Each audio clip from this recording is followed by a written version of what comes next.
Hello everyone, কেমন আছেন সবাই?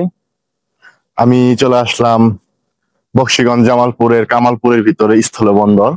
তো আমাদের এলাকা থেকে 20 টাকা গাড়ি ভাড়া লাগে।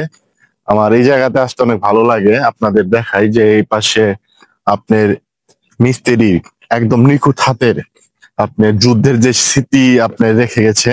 আমি আসেন আপনাদের দেখাই।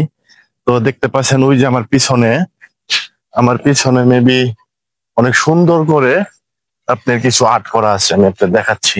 এই দেখেন, এই যে এই যে দেখেন কত সুন্দর করে আপনার নিখুঁত ভাবে যুদ্ধের সময় যে আপনার স্মৃতিগুলা এগুলা তুলে ধরে এখানে আপনার সুন্দরভাবে ফুটিয়ে রাখা হয়েছে আমাদের কামালপুরে। তো কামালপুর স্থল বন্দর এটা অনেক সুন্দর একটা জায়গা। আপনারা সবাই অবশ্যই ঘুরতে আসবেন, আর ভিডিওটা অবশ্যই শেয়ার করে দিবেন। তো সবাই ভালো থাকবেন। আল্লাহ হাফেজ।